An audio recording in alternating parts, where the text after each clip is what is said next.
Smart ইংলিশের আরও একটি এপিসোড নিয়ে আজকে আমরা পড়ব ক্লাউডসের ক্লাস 8-এর ইউনিট 2। তো চলো শুরু করা যাক। His mother was the first he had asked in the morning. পরদিন সকালে তার মাকে সেই বাচ্চাটি প্রথম জিজ্ঞাসা করেছিল, আম্মাজি, মাকে বলছে, আম্মাজি, হোয়ার হ্যাভ দ্য ক্লাউডস গন?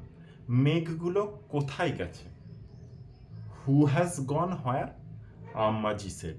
তার মা জিজ্ঞাসা করেছিল, তার মা পুনরায় তার বাচ্চাটাকে জিজ্ঞাসা করে বলেছিল, কে গেছে, কোথায় গেছে? As if he had asked an exceptionally stupid question. যেন তার মায়ের মুখটা দেখে বোঝা গেল যে সেই বাচ্চাটি একটা এক্সেপশনালি স্টুপিড কোশ্চেন, মানে একটা অদ্ভুত বোকার মতন সে প্রশ্নটা করেছে তার মাকে, যে মেঘগুলো কোথায় উড়ে গেছে। ক্লাউডস, বাচ্চাটা উত্তর দিচ্ছে মাকে যে মা, আমি মেঘের কথা বলছি। ক্লাউডস, মেঘগুলো কোথায় উড়ে গেছে? Clouds, have you lost your mind boy? মেঘ, তুমি কি পাগল হয়ে গেছো? তুমি কি পাগল হয়ে গেছো বাছা? তার মা বলছে, হারি আপ নাও, তাড়াতাড়ি এক্ষুনি তৈরি হয়ে যাও। ওয়াশ কুইকলি, তাড়াতাড়ি হাত মুখ ধুয়ে নাও। ইট ইউর ব্রেকফাস্ট, সকালবেলার খাবার খাও। অ্যান্ড গো টু স্কুল, যাও তাড়াতাড়ি তুমি বিদ্যালয়ে যাও। এখন যদি তোমরাও প্রত্যেকে যদি সকালবেলা ঘুম থেকে উঠে যদি মাকে গিয়ে জিজ্ঞেস করো, ও মা, মেঘগুলো তো ছিল এখানে, উড়ে উড়ে কোথায় চলে গেল, তাহলে ঠিক মায়েরাও একই উত্তর দেবে যে তাড়াতাড়ি রেডি হও, হয়ে স্কুলে যাও। Dejectedly he washed his hands and face, ate his breakfast and left home. মায়ের কথা মতনই সে উত্তর না পেয়েও মায়ের কথা মতনই সে কি করেছিল, he washed his hands and face, সে তার হাত মুখ ধুয়েছিল। এট হিজ ব্রেকফাস্ট, সকালবেলার খাবার খেয়েছিল।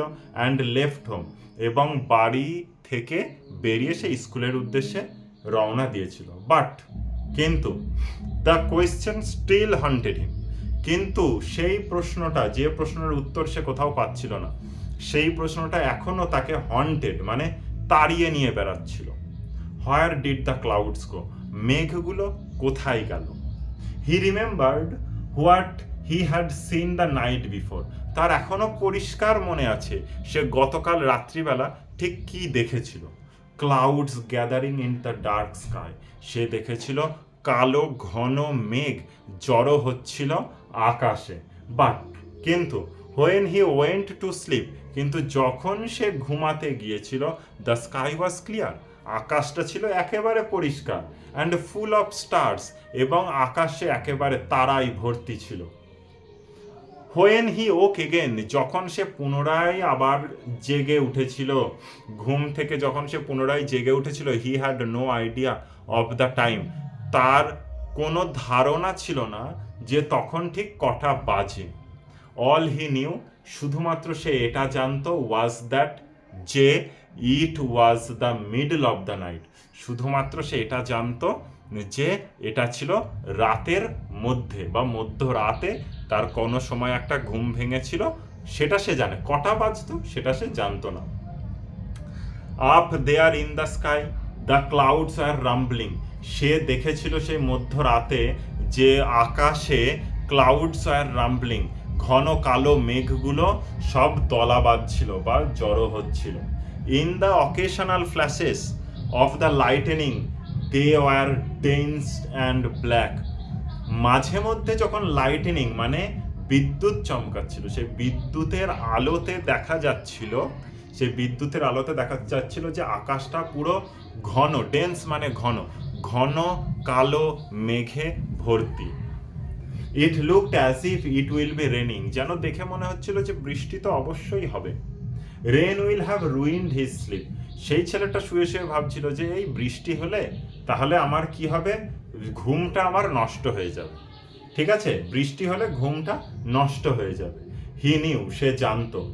When he got up in the morning, যখন সে সকালবেলা ঘুম থেকে উঠেছিল, হি ওয়াজ আমেজড, সে হয়ে গিয়েছিল একেবারে আমেজড মানে অবাক।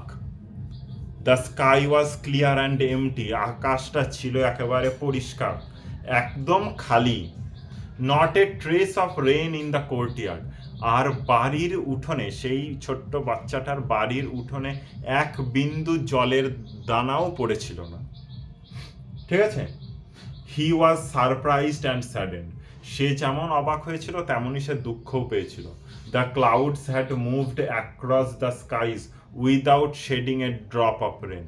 মেঘগুলো একেবারে উড়ে চলে গেছে, তাদের বাড়ির উপর থেকে অন্যদিকে উড়ে চলে গেছে, without shedding a drop of rain, মানে এক ফোঁটা বৃষ্টিপাতও না ঘটিয়ে মেঘটা উড়ে চলে গেছে।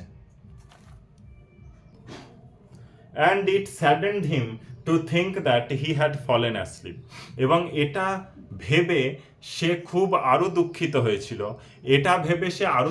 হয়েছিল, যে সে রাত্রিবেলা গভীর ঘুমে আচ্ছন্ন হয়ে পড়েছিল। হ্যাড হি স্টেড অ্যাওয়েক, সে ভাবছিল হয়তো আমি জেগে থাকতে পারতাম, পারহ্যাপস, সম্ভবত, the clouds would not have disappeared like that, আমি যদি সম্ভবত জেগে থাকতাম তাহলে হয়তো মেঘগুলো এমন উড়ে যেত না। It would have been the season's first rainfall, যদি গতকাল রাত্রিবেলা বৃষ্টিপাত হতো তাহলে হয়তো এটাই হতো এবছরের প্রথম বৃষ্টিপাত। The month of the rains was slipping away, বৃষ্টির মাসটা আস্তে আস্তে আস্তে আস্তে এগিয়ে চলে যাচ্ছিল। He looked up once again at the skies, সে পুনরায় আবার আকাশের দিকে তাকিয়েছিল।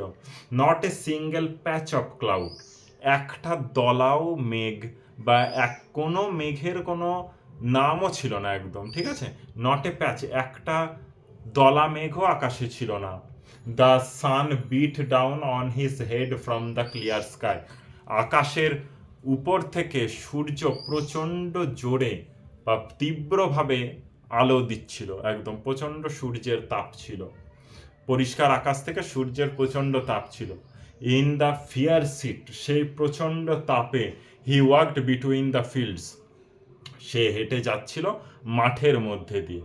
His body was on fire, তার শরীরটা ছিল একদম গরম হয়ে গিয়েছিল, মানে সূর্য এত জোরে তাপ দিচ্ছিল যে তার শরীরটা গরম হয়ে গিয়েছিল। হিজ থ্রোট ড্রাই, তার গলাটা হয়ে গেছিল একেবারে শুকিয়ে কাঠ বলে, আমরা যেমন বলি শুকিয়ে কাঠ হয়ে যাওয়া, তেমন তার গলাটা শুকিয়ে গিয়েছিল একেবারে। আফটার ক্রসিং সেভারাল ফিল্ডস, কিছু মাঠ অতিক্রম করার পরে বা কিছু ক্ষেত অতিক্রম করার পরে, হি স এ লার্জ ট্রি, সে দেখতে পেয়েছিল একটা বড় গাছ, ঠিক আছে? ইন হুজ শেড, যে গাছের ছাওয়ার তলায় এ পার্সিয়ান হুইল জেন্টলি টার্নড, একটা পার্সিয়ান হুইল, যার মাথায় তোমরা ছবিটাতে দেখতে পারবে এই চাকাটাকে বলে পার্সিয়ান হুইল, যেখান থেকে মাটিটাকে এরম করে করে তারা সেই হুইলটার মাধ্যমে জল উঠে আসে, ঠিক আছে? চাকাটার মাধ্যমে জল উঠে আসে। পার্সিয়ান হুইল টার্নড জেন্টলি, ধীরে ধীরে ধীরে ধীরে সেই চাকাটা ঘুরছিল। It was like he had reached an oasis in the middle of the desert, যেন ছেলেটা মনে করছিল যে সে একটা মরুভূমির মধ্যে মরুদ্যানের কাছে এসে উপস্থিত হলো। ওয়েসিস কথার মানে হচ্ছে মরুদ্যান, মরুভূমির মাঝখানে যেখানে জলাশয় থাকে, ঠিক আছে? আর ডেজার্ট মানে মরুভূমি। He reached the shelter of the tree, সে সেই গাছের শেল্টারে গিয়ে আশ্রয় নিয়েছিল, ঠিক আছে? আশ্রয় নিয়েছিল গাছের নিচে, সে একটু আশ্রয় পেয়েছিল। And splashed the cool water from the Persian wheel, এবং সেই পার্সিয়ান হুইল থেকে সে জলের ছিটা দিয়েছিল। স্প্ল্যাশড মানে জলের ছিটা দেওয়া, জলের ছিটা দিয়েছিল, ঠিক আছে? From the Persian wheel on his dusty feet, সে তার ধুলো মাখা পায়ের উপরে সে পার্সিয়ান হুইল থেকে জল ছিটিয়েছিল। দেন হি ওয়াশড হিজ হ্যান্ডস, তারপরে সে তার হাতগুলো ধুয়েছিল, অ্যান্ড ফেস, এবং মুখটা ধুয়েছিল। অ্যান্ড ড্র্যাঙ্ক হিজ ফিল, এবং সে তার পেট ভরে মন ভরে জলটা পান করেছিল সেই পার্সিয়ান হুইল থেকে। এটাই ছিল তোমাদের ক্লাউডসের সেকেন্ড ইউনিট। কোনো অসুবিধা থাকলে অবশ্যই কমেন্ট করে জানাবে, আশা করি অসুবিধা থাকার কথা নয়। চ্যানেলটাকে সাবস্ক্রাইব করতে ভুলবে না, বন্ধুদের মধ্যে শেয়ার করে দেবে। Thanks for watching.